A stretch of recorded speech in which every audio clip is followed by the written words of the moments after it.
Hello and welcome, or welcome back to my channel and or my alternate Earth, Terra Sauria, an alternate version of Earth where the dinosaurs and every extinct species living at the end of the Cretaceous period didn't go extinct. Each video, I will present one species and talk about how and why they evolved, where they live, etc. I will not go into more scientific/biological explanations of my creatures. My videos will mostly be focused on the design and evolution aspects of each species. I highly recommend you go back and watch the 4 previous videos in this series before you watch this one. The playlist should be linked in the top right corner, but if it isn't, you can find it in the description. Alright, without wasting any more time, let's get into the 5th species of Terra Sauria.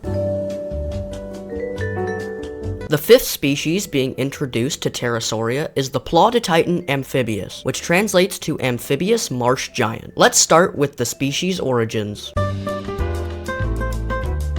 The Paludititan Amphibius originates from the Alamosaurus. The Alamosaurus was a genus of titanosaur from what is now southwestern North America. It is one of the only known sauropods to have inhabited North America after the nearly 30 million year absence of sauropods from the continent's fossil record, and probably represents an immigrant from South America or Asia. They would have measured around 26 meters or 85 feet long from the head to the tail, 5 meters or 16 feet tall at the shoulder, and weighed up to 30 to 35 tons, though some specimens indicate a larger body size. Isolated vertebrae and limb bones suggest that it could have reached size comparable to Argentinosaurus and Puertosaurus, which would make it the absolute largest known dinosaur from North America. Before we analyze its evolution, let's see where their future descendants live.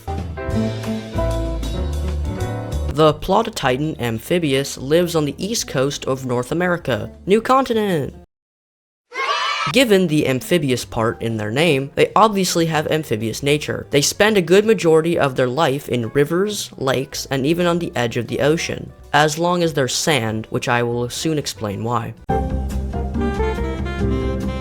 Over 66 million years, many members of the Alamosaurus enjoyed staying in water as it was a good way to cool down, but also had many aquatic plants which they started to enjoy eating. After becoming more amphibious over millions of years, Alamosaurus would evolve into the Paludititan Amphibius, one of the largest animals on Terra Sauria. After spending so much time in the water, they developed webbing between their toes to allow them easier movement through the water, in not just walking, but also swimming. Speaking of swimming, when they want to swim over a deeper area of water, they strategically control the air in their lungs and air sacs, in a similar way to modern-day whales, which allows them to swim and, in turn, float. Some other notable adaptations to a more aquatic lifestyle include a bulbous area on their head where they can hold their breath when searching for aquatic plants underwater, a tail with less whip-like features for easier movement in the water, and a layer of blubber to keep them warm during the colder months. They developed this blubber by losing the function of the ADRB3 gene. The loss of this gene allowed them to not burn fat, but instead store it rapidly, creating a layer of insulation. They only need to store it when the colder months hit. The only times they go out of the water are when the water freezes over, which they then find a covered area to hibernate until spring, and when they lay their eggs, which is a process of finding a good, flat, sandy area. Then, using their head, they dig a small hole to lay their eggs in. Then they finally sit and wait until 1 to 3 eggs come out. After laying the eggs, the mother will cover them with sand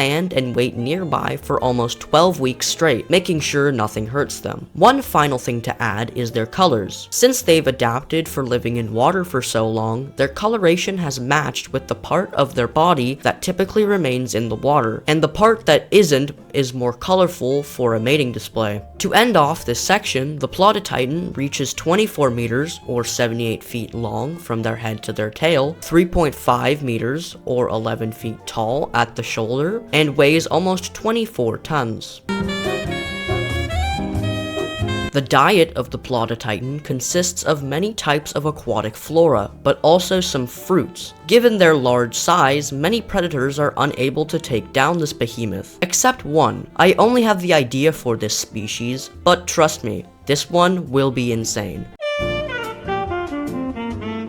Once a Paludititan reaches full growth and maturity, which is typically at the age of 17 to 18, but they can find a mate pretty much any age after that, the males wander, searching for a potential mate. Once they do, they show off their necks using a wave-like motion. During the male's ritual, the female recognizes if he's healthy and has a good physique, and if he has both, then the male gets to mate. Paludititans are very social, and very much enjoy having company. Males can sometimes get pissed at one another over a mate during their first mating season, but are usually calm. Once a male and female have eggs together, they raise the young until they're old enough to go out and start their own family. When intimidating predators and other members of their own species, if needed, Paludititans will slap their tail against the water, creating a big loud splash, which typically works, but when doing this to another male, or another member of their species, they might see who can have a bigger splash. Juveniles also do this as a sort of game. I'm planning on adding a sort of symbiotic relationship with another species, but you'll have to wait and see what I come up with for this species in a future video.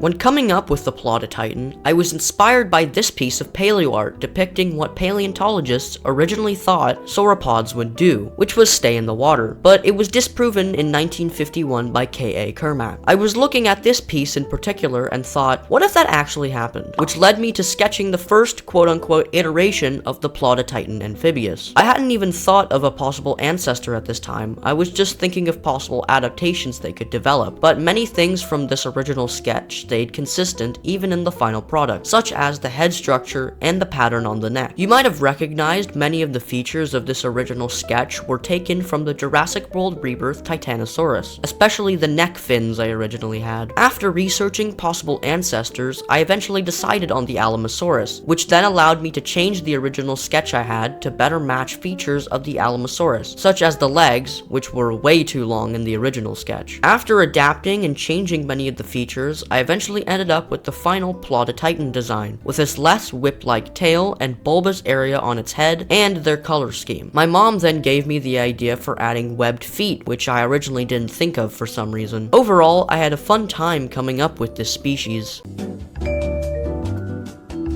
Alright, that was the Paludititan. I hope you enjoyed this breakdown of the 5th and first North American species in Terra Sauria. While I do like making carnivores more than herbivores, they're still fun to work on. I honestly can't wait until Terra Sauria has 30 or even 40 species and how they'll look. I have some ideas of 2 species I want to do for North America. I might do a poll to see what you guys would like a video on next, so stay tuned. Speaking of that, if you enjoyed this video and want to see more, subscribe. It's free and it helps me get closer to my goal of 500 subs by the end of the year. If you haven't already, check out the other 4 videos in this series in the playlist in the top right corner and the description. Just don't mind the first episode's audio quality. And if you want to check out some of the art I do in my free time, or art I do for this channel, check out my Instagram. I haven't posted a lot, but I'm planning on posting more often. The link to it is in my bio. Thank you all so much for watching. This has been Ben.